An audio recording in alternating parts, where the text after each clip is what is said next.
سبحانك لا علم لنا إلا ما علمتنا إنك أنت العليم الحكيم.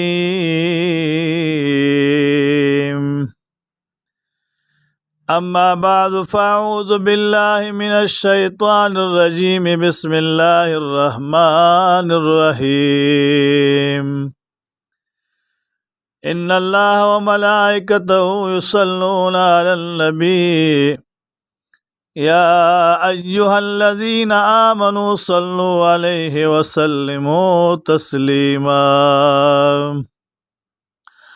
اللهم صل على سيدنا ونبينا مولانا محمد وبارك وسلم عليه.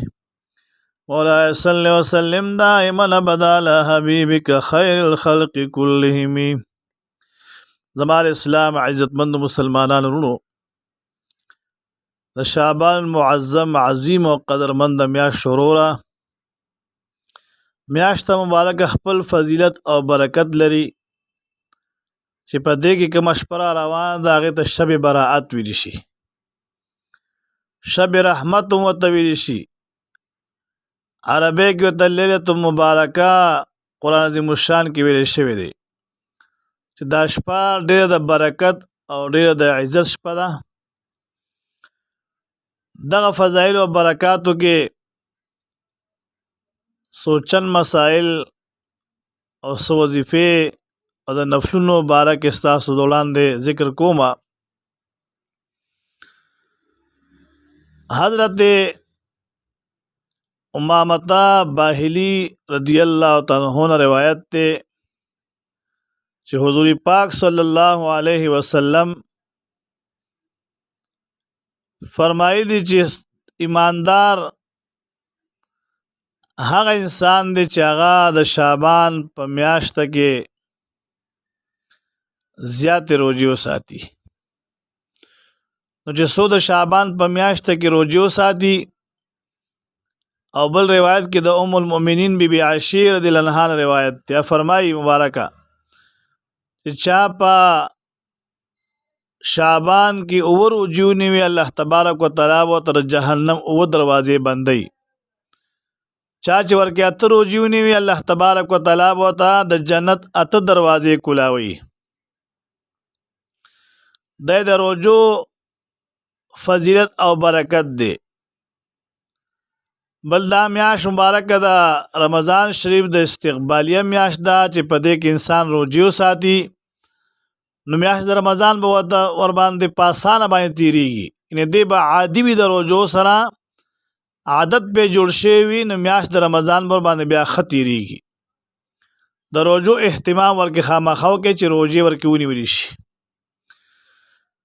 دویم نمبر چې کوم نفل بدی کی دي، حضرت ابوبکر صدیق رضی اللہ تعالیٰ عنہ روایت تے فرمائی مبارک چې حضور پاک صلی الله علیه وسلم فرمائی چې د شعبان معظم پنځلسمه یعنې شب برات چې کومه شپه ده، شب براءت، دا ډېره عظیم او بهترینه شپه ده. دې کې حضور پاک علیه السلام فرمایي زما امت ته ورکې الله بخشش او بخنه کوي په دې شپه باندې. امتیان چې راپاسي الله تبارک وتعالی ته ودرېږي، جلا فغو کی، نو الله تبارک وتعالی غفور او رحیم او کریم ذات هغه بخنه خپل بندګانو ته کوي.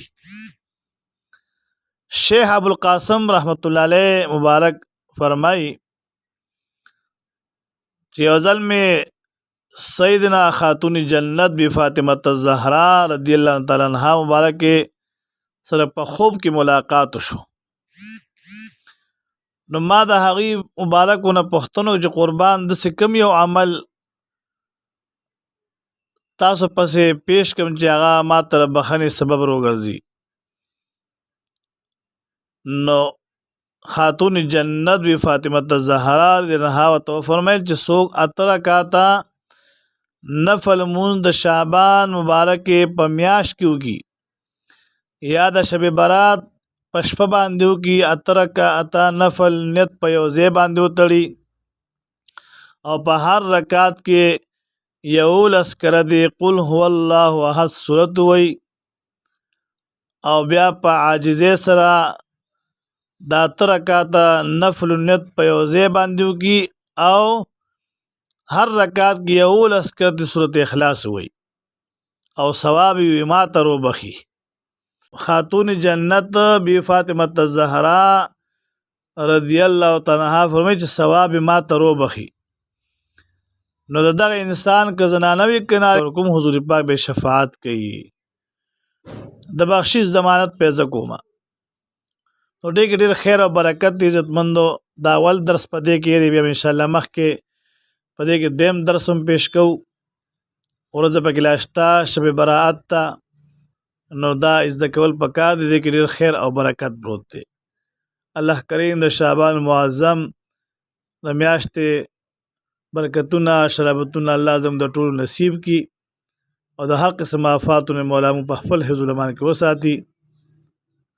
اللهم صل علی محمد وبارک وسلم علیه.